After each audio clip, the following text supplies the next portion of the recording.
Hello and welcome to our revision for the physics course of grade 12. And basically, the main target of this course is to revise the basic concepts of mechanics, especially for students that they are applying for an engineering or any scientific university.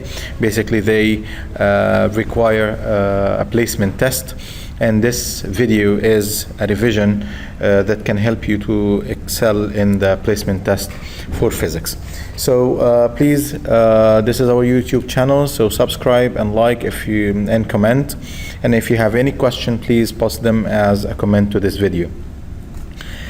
So the basic point for placement tests is the mechanics. And mechanics is a branch of physics that studies motion and causes of motion. Studying motion means kinematics and causes means kinetics. So studying motion involves studying of displacements, velocity, acceleration. While studying the causes of motion or the kinetics involves studying forces, work, energy,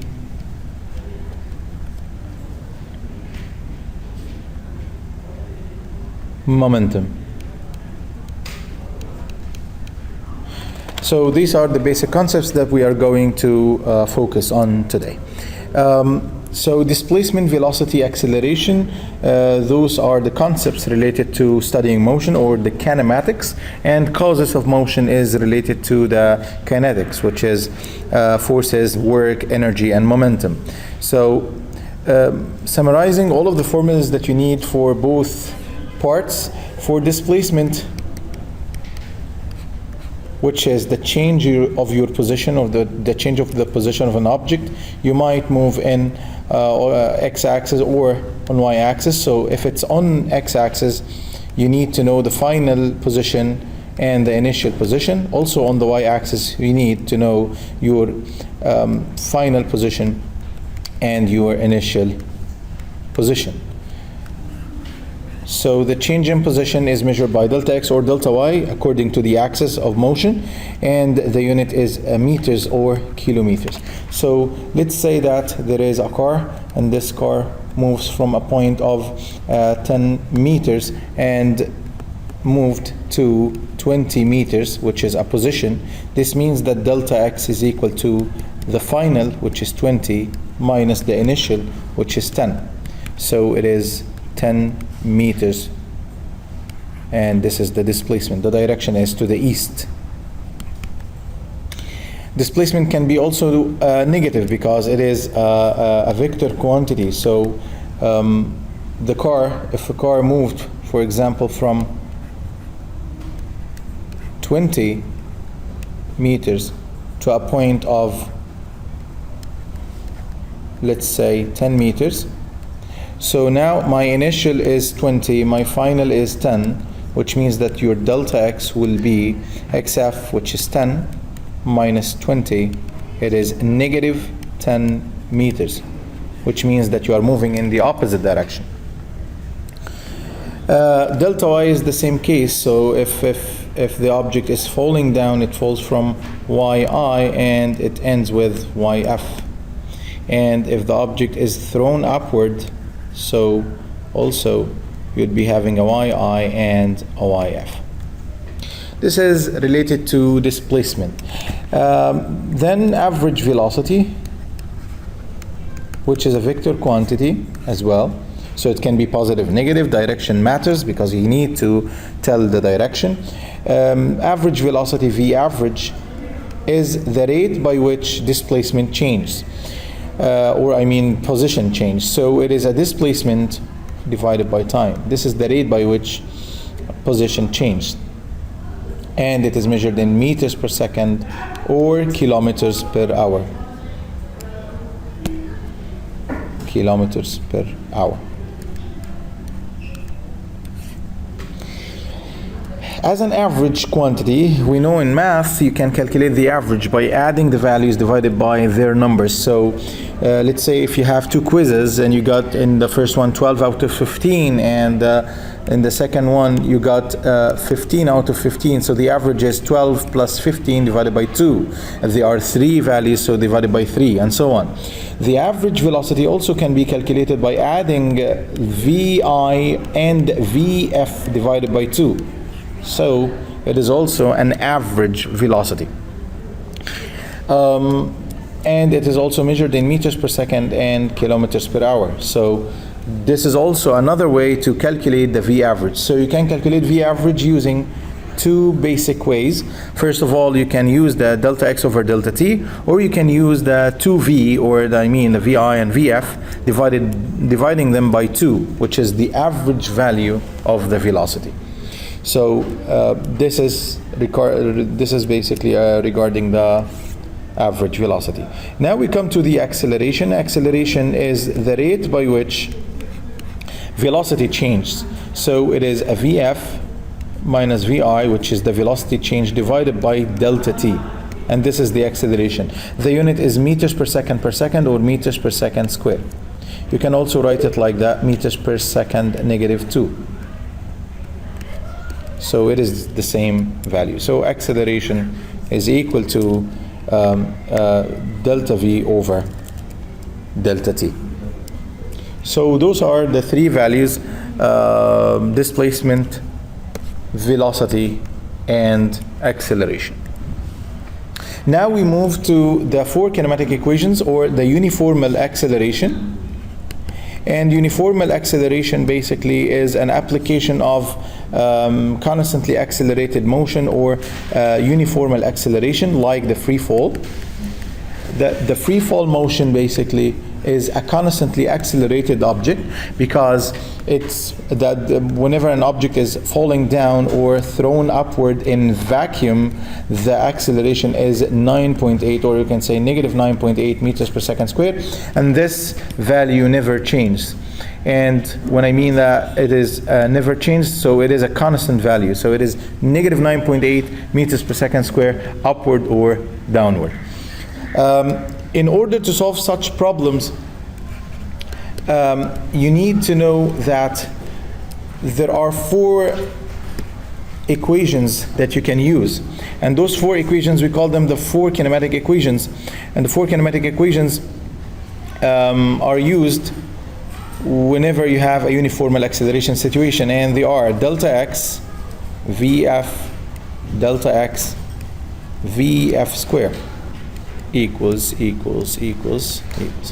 The first one is half VI plus VF delta t.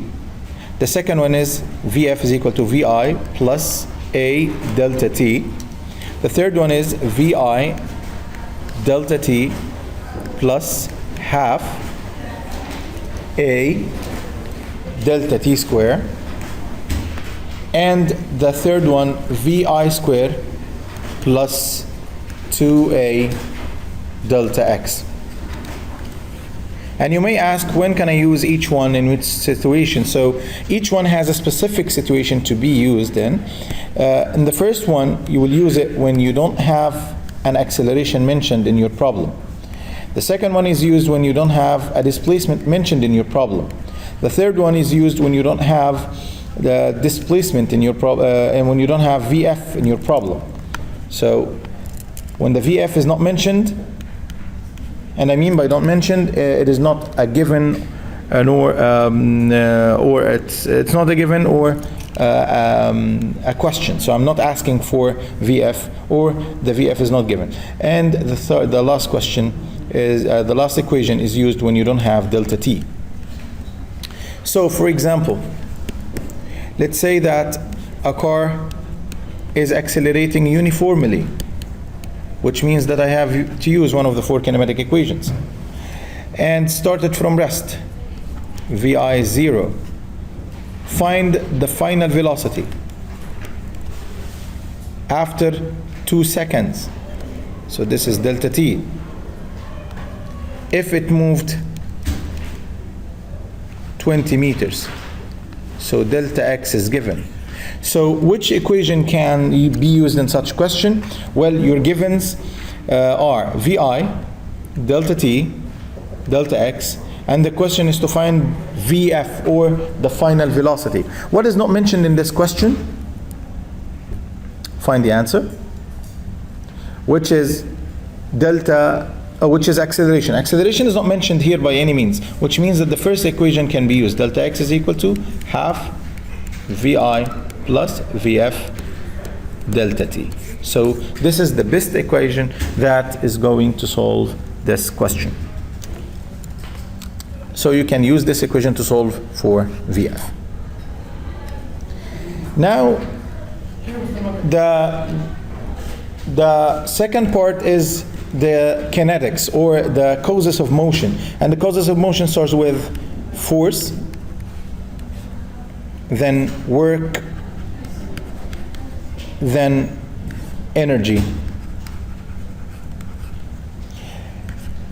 The force is F, which is equal to mass times acceleration according to Newton's second law. Force is measured in newtons, or kilograms meters per second square. And this is what we call a derived unit. Mass is kgs, and acceleration is meters per second square. This is according to Newton's second law. So if you want to calculate the mass, acceleration, or force, you need to apply the Newton's second law, which is F is equal to mass times acceleration. There are some facts that you need to know about forces. Basically, forces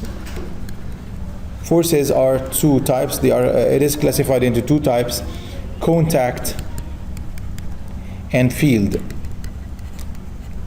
The contact forces, just like pushing, pulling, friction, all of the forces that require direct contact, while field forces are the forces that don't require any contact, such as the four fundamental forces of the universe, and they are gravitational forces, electromagnetic forces, and weak nuclear forces, and strong nuclear forces. We call them the four fundamental forces because they are the fundamental forces that govern the whole universe. You need to know also that the force, if there is an object, so this is the gravitational force, which is the weight of the object. I mean, the magnitude of Fg is the weight of the object. So it is m times g, which means that the mass times 9.8. It's equal, in this case, it is equal to Fn. So Fn is also equal to Fg in this case. So this is a basic idea about how to find the weight from the mass, and the Fg in this case, or the weight, is going to be equal to the normal force. You can find the net force,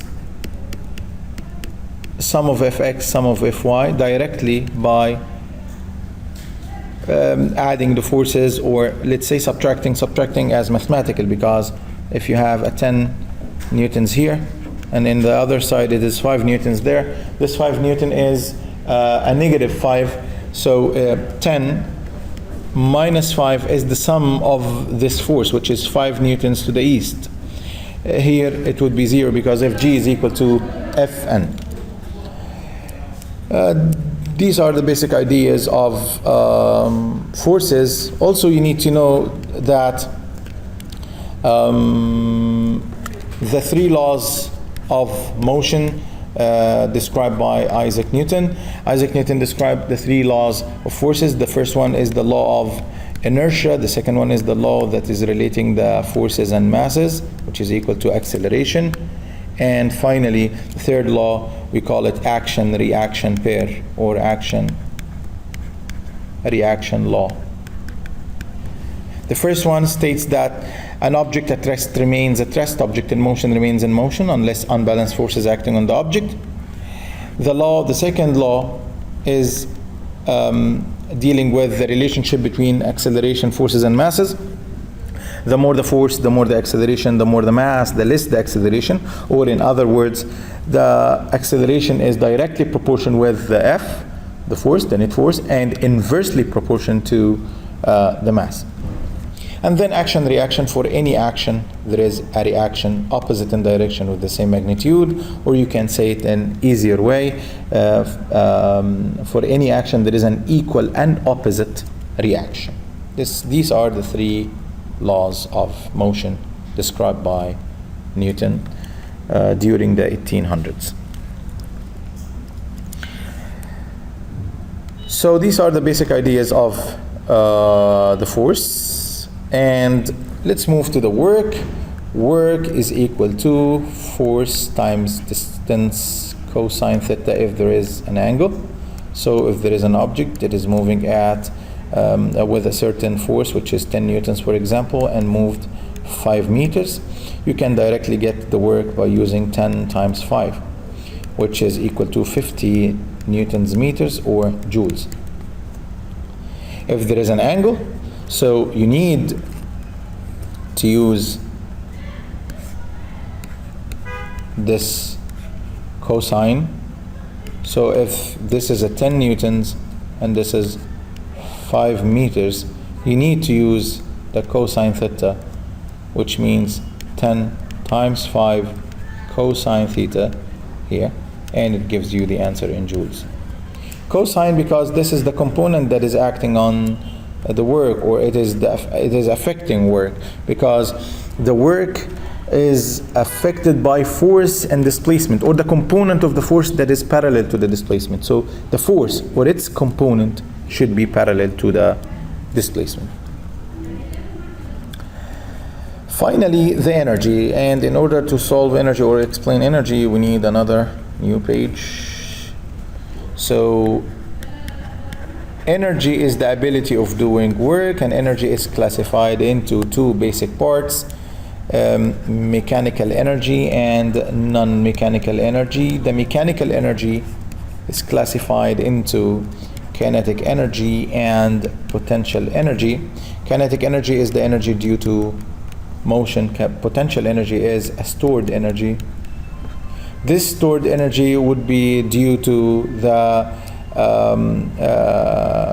could be gravitational potential energy due to gravity or gravitational acceleration, I mean the height, so it is equal to mgh, or could be stored due to elastic motion, EPE, or elastic potential energy, which is equal to mass, which is equal to half kx squared. And I'm going to explain this later. For the kinetic energy, which is due to motion, any moving mass has an energy which is calculated by half mv squared. Half the mass, v squared. And all of the energies, any kind of energy, is measured in joules. So as you can see, we have three basic forms. Two of them are related to the same type, which is the PE. So kinetic energy is equal to half mv squared. Gravitational potential energy is equal to mgh. G is the gravitational acceleration, which is 9.8 meters per second squared. EPE, or the elastic potential energy, is equal to half kx squared. Let's explain the gravitational potential energy. If you have an object that has a certain height, so it has an internal energy mgh, the mass of the object, gravitational acceleration times the height, which means that the more the height, the more the gravitational potential energy. For the elastic potential energy, if you have a cord like that and it is not stretched, and now we are going to stretch it to a certain value, let's do this here. If you have spring like that, and it has a length of 5 meters, and then you are going to stretch this cord to 10 meters, or let's say 12, in order to be aware of the increase of length. So the difference here is 12 minus 5, which is 7 meters. So x is equal to 7 meters. K is a value, we call it Hooke's constant or spring constant, and it is measured in Newton per meter. So from the map that we have mentioned here, you can figure out that the mechanical energy total of any object is equal to kinetic energy plus potential energy. So in one situation, if the object, for example, is moving on the ground at a speed of 5 meters per second and it has a 10 kgs of mass, the total mechanical energy here is a half mv squared, which is equal to half 10 times 5. So it is equal to 25 meters per, it is equal to 25 joules.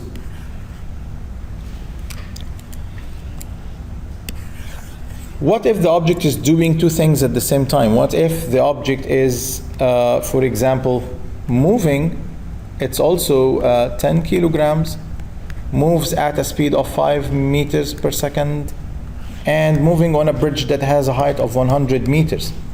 In this particular case, this is one situation. The object is doing one thing at a time. It is moving on the bridge.